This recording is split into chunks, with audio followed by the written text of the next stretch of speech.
ये कहानी है सृष्टि के सबसे बड़े रहस्य की। एक ऐसा रहस्य जिसे बताने के लिए स्वयं महादेव को अपने परिवार, अपने गण, अपने हर चिन्ह का परित्याग करना पड़ा। पर नियति देखिए, जिस रहस्य को उन्होंने सबसे छिपाया उसे दो साधारण पक्षियों ने सुन लिया और अमर हो गए। ये कथा आरंभ होती है माता पार्वती के एक प्रश्न से। उन्होंने महादेव के गले में मुंडमाला देखकर पूछा, हे स्वामी, आप अमर हैं, पर मुझे हर जन्म के बाद नया शरीर धारण करना पड़ता है और फिर से आपको पाने के लिए तपस्या करनी पड़ती है। इस वियोग का अंत क्या है? अमृता का रहस्य क्या है? यह कोई साधारण प्रश्न नहीं था।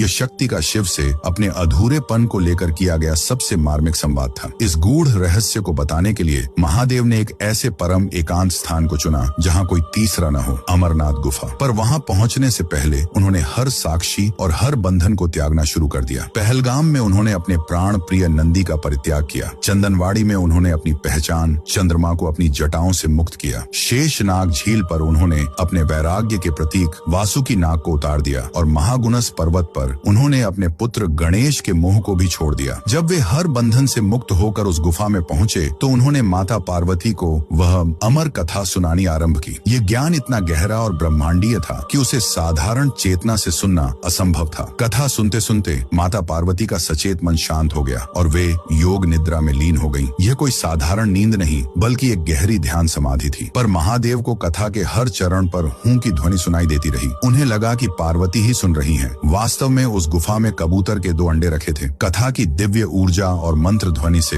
वे अंडे समय से पहले ही फूट गए और उनसे एक कबूतर का जोड़ा निकल आया। ये वही पक्षी थे जो उस ब्रह्मांडीय सत्य को पी रहे थे और सहमति में हूं का स्वर भर रहे थे। जब कथा समाप्त हुई और महादेव ने देखा कि पार्वती तो योग निद्रा में है तो वे क्रोधित हो उठे। तो किसने मेरे इस परम रहस्य को भंग किया? उनकी दृष्टि उन नवजात कबूतरों पर पड़ी जो अमर कथा के तेज से अमर हो चुके थे। सृष्टि का संतुलन बिगड़ चुका था। इस भूल को सुधारने के लिए महादेव ने अपना त्रिशूल उठाया, पर वे रुक गए। उन्होंने सोचा, जिस कथा ने इन्हें अमर बनाया वह मेरे ही शब्द हैं। यदि मैं इन्हें मारता हूँ तो मैं अपने ही वचन, अपनी ही अमर कथा को झूठा सिद्ध कर दूंगा। महादेव का प्रलयंकारी क्रोध उनकी परम करुणा के आगे झुक गया। उन्होंने उन कबूतरों को जीवन दान दिया और वरदान दिया कि वे युगों युगों तक इस गुफा में शिव और शक्ति के शाश्वत प्रेम और उस अमर कथा के जीवंत साक्षी बनकर निवास करेंगे। उस अमरनाथ महादेव के सम्मान में जिनकी करुणा उनके नियमों से भी बढ़ी है, कमेंट्स में जय बाबा अमरनाथ अवश्य लिखें।